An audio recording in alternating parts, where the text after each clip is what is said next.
राधे राधे दोस्तों, आज की वीडियो में आप देखेंगे भगवान सत्यनारायण का व्रत कैसे किया जाता है, कब किया जाता है और भगवान सत्यनारायण की सरल तरीके से पूजा किस प्रकार की जाती है। भगवान सत्यनारायण का व्रत किसी भी पुण्य तिथि से अपन स्टार्ट कर सकते हैं और भगवान सत्यनारायण का व्रत करें तब भगवान सत्यनारायण की कथा करनी चाहिए।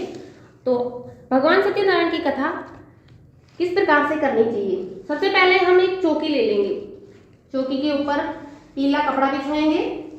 इस प्रकार से पीला कपड़ा ले लें और उसको चौकी के ऊपर बिछा दें। इस प्रकार बिछाकर भगवान सत्यनारायण को पीले रंग का आसन बिछा दें और चावल का आसन देकर भगवान सत्यनारायण की फोटो स्थापित करें। इस प्रकार चावल का आसन दे दें और भगवान सत्यनारायण की फोटो की स्थापना करें यहाँ पे इस प्रकार से। और ध्यान रहे कि इस दिन माता लक्ष्मी का भी पूजन किया जाता है, तो साथ में अगर माता लक्ष्मी की फोटो है तो आप उसको भी विराजित कर सकते हैं, नहीं तो माता लक्ष्मी की फोटो भी साथ में भगवान विष्णु के साथ लेकर आए और उनको स्थापित करें। इसके बाद में हम कलश की स्थापना करेंगे। भगवान सत्यनारायण की कथा के अंदर कलश की स्थापना की जाती है। सबसे पहले हम थोड़े चावल लेंगे, उनसे अष्टदल कमल बना लेंगे। इस प्रकार से अष्टदल कमल बनाकर कलश को स्थापित करेंगे। कलश में हम डालेंगे कुछ चावल, हल्दी, सुपारी और सिक्का।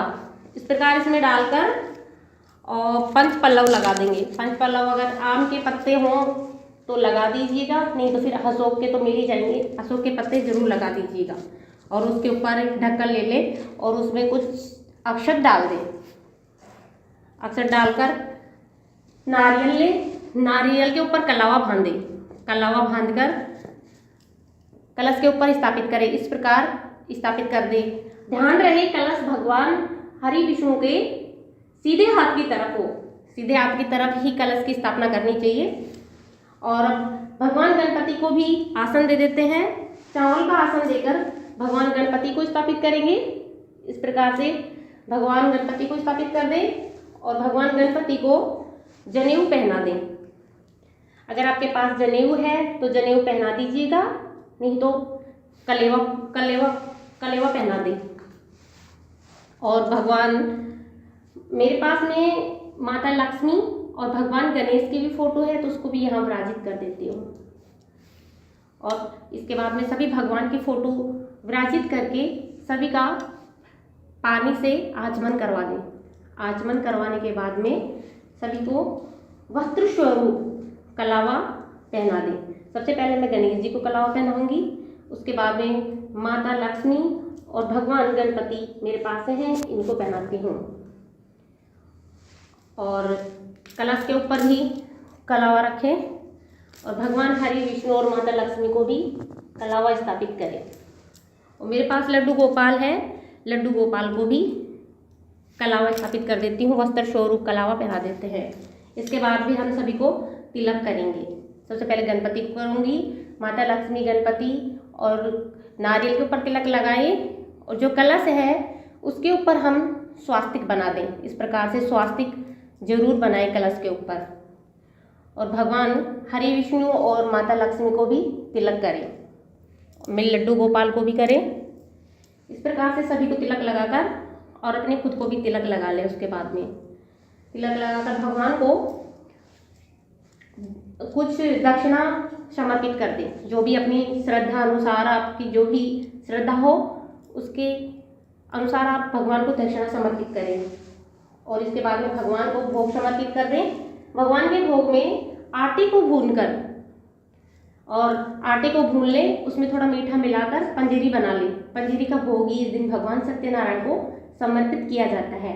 और भोग के अंदर तुलसी पत्ता जरूर रखें।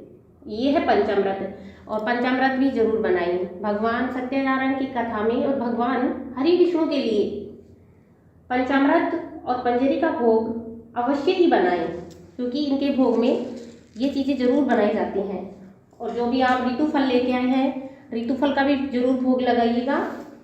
और ध्यान रहे कि अपन जो गणपति का भोग लगाए वो तुलसी पत्ता बिल्कुल भी ना हो उसके अंदर। अलग से जो भी आप भोग लगाए वो गणपति बाबा को अलग से लगाइएगा। ये मैं गणपति जी का भोग बनाई हूँ, ये गणपति जी का भोग है। गणपति जी के भोग में तुलसी दल बिल्कुल भी ना डालें। और उसके बाद में थोड़े फूल ले लें और दीपक प्रज्वलित कर दें।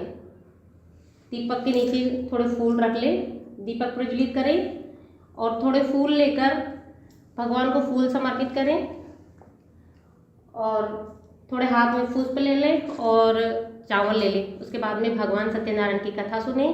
कथा सुनने के बाद में जो अपन ने हाथ में फूल और चावल लिए थे वो भगवान हरि विष्णु के चरणों में समर्पित कर दें। और जो पानी का लोटा है, ये जल का लोटा, ये भगवान सूर्य नारायण को चढ़ा दें।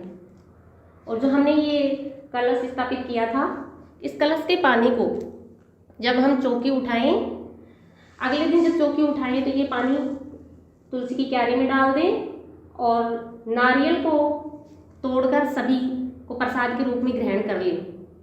और ये जो फूल पत्ते सभी हैं इनको कचरे में ना डालें, किसी पेड़ में डाल दें, ऐसे एक जगह इकट्ठे कर कर। बाकी भगवान का प्रसाद सभी को दें, जो भी प्रसाद है सभी ग्रहण करें। और जो भी पूर्णिमा का व्रत करता है, शाम को चंद्रमा के दर्शन करके पंजरी का भोग ग्रहण करें और भगवान हरि विष्णु को भी भोग लगाएं।